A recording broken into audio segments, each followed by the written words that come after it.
Hey guys, so I am doing a viewer question response today from Michelle, and she has kind of just a variety of questions, so we're going to dive in.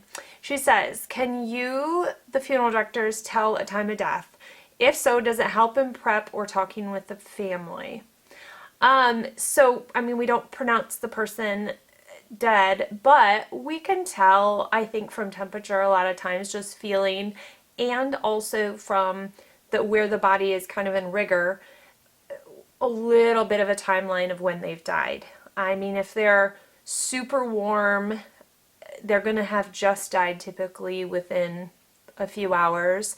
If we know that it's been a day or so and there's absolutely no rigor mortis in the body and they're super loosey-goosey, it's been at least a good almost 2 days. So we know some general guidelines, but there's so many factors, medications, where they died, if they'd been piled under a bunch of blankets in their bed, if they died on the floor, if they're outside, all these different factors. So that all factors in, but I can't say that it would really help in talking with the family. I'm not sure why that would help. Our second question, my aunt passed away in her home that got over 100 degrees before she was found. Would this affect liver and rigor mortis? As a side, my dad said she looked really bad. Her arm was at a funny angle. Would they have broke the arm? Or could it have been broken? I'm sure this sounds awful. Is that something that could be done? So first, the temperature definitely affects the condition of the person. When you warm up the space that the person is in, that bacteria in the abdomen especially and within the body thrives and goes crazy. And so it pushes forward decomposition by quite a bit, so the body starts to decompose much more rapidly. It's not going to affect as much that blood settling. That blood's still going to kind of settle. Gravity is going to work in its own time, but it's going to affect the tissue breaking down within the body. So that is going to affect that part of it. She may get darker, quicker. There's so many variables, but yes, the heat definitely affects a person. A lot of people think in the summer is worse because it's so hot outside, but if people are inside in the air conditioning, it's not going to affect them as badly. Winter is almost sometimes worse because people use heating blankets and furnaces, and so they may be in an area that actually has a lot more heat in the winter than sometimes in the summer. So it can happen just as bad in each situation, in each season, sorry. And for the breaking of the arm, yeah, sometimes bones can be accidentally broken when we're positioning if the person is very, very brittle and frail. However, she may have been laying a while in a weird position. Let's say she died with her arm like this, and she laid like this for a long period of time, and she gets locked like this. Bringing that arm back down and getting it into a normal position may not be very easy just because of the fixation like this. So they may have been dealing with some of that kind of a situation, or like with hands. If hands form solid, like the person's hands like this, it's hard to get that curve for the hands to go together naturally. So there are a lot of things that we're up against, especially if it's in an unnatural death situation where they're not maybe in a bed, laying in a kind of reposed normal viewing state, that there may be splayed on the ground or, on a bed or something. So those definitely affect what we do and how we do it. If a person is cremated and wishes to be buried in a plot, will there still open a vault? So when someone is buried, their cremated remains in the cemetery. Some cemeteries do require that they are in a rigid container. Sometimes they do require a vault, a larger container that the person is in. And that's so that they can probe that space if they needed to and find where that unit is at down in the ground, or where the urn is at down in the ground, because you may want to do a full burial also on that grave space, and so they need to find the urn so that they can move it to a safer spot within the grave. They will not typically go down and open a vault that is in the ground and place the person in, unless maybe it's a concrete one where they know they can get the lid off, but most people will not even request that. I've never heard of anybody requesting that or wanting it done, but not to say it can't happen, for sure. Do you have any thoughts on cremation-only businesses like Distinct Life? So I'm assuming you mean kind of the basic direct cremation focused businesses. I think there is a place for everything within this business. The basic cremation places that do quantity over, service focused. So they're not really focused on what they're doing for a family in the longer term. It's just that quick, more of an in and out process where cremation, do the cremation, return the person. So you're doing a lot more quantity. You're not spending as much time with each family. Some families like that. That's what they want. They want a quick disposition option.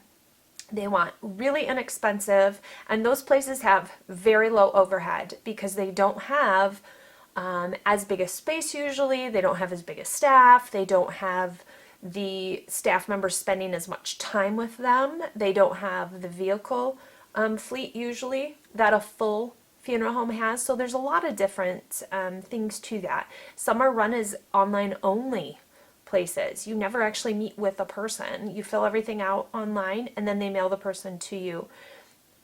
I think that there's a time and place for everything within this business. And I know that full service funeral homes kind of get annoyed by those type of places, but I think in the long run, when cremation and burial balance out in pricing, which I firmly believe is going to happen one day, whether it does or not, who knows.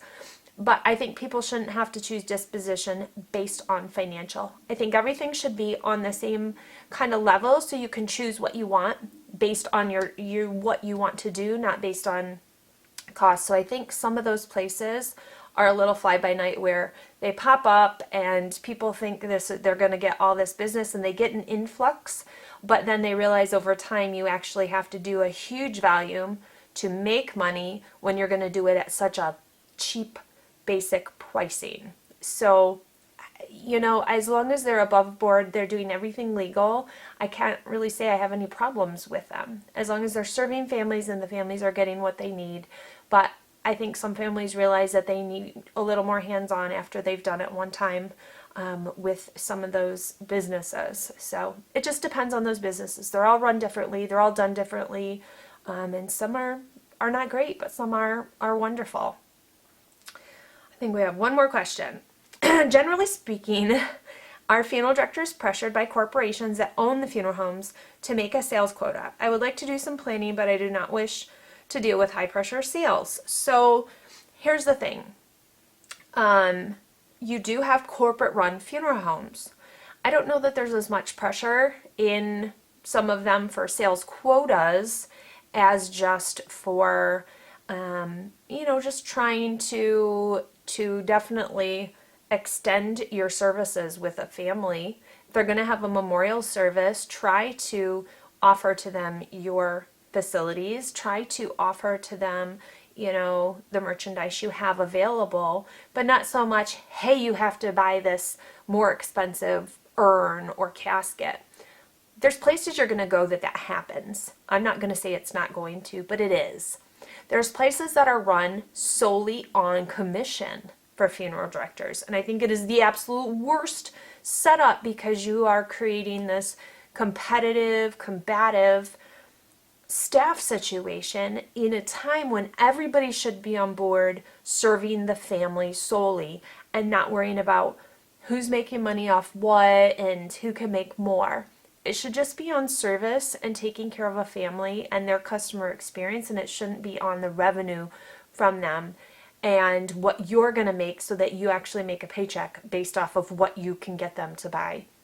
So I think there's some funeral homes that are set up poorly because it doesn't create as good of a service experience for the families.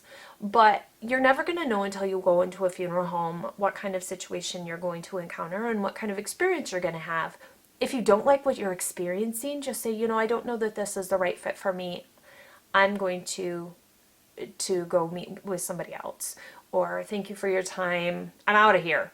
So you have to go somewhere that's good for you. If you don't like or get a bad vibe from where you are, leave. Check somewhere else out. Hit the road. You do not have to work with a funeral home that you're in just because you happen to be there. It is your choice who you work with. So until you've signed the contract and the services are all provided for you, you're not locked in with them. Keep your options open. Make sure you're feeling good about the choices.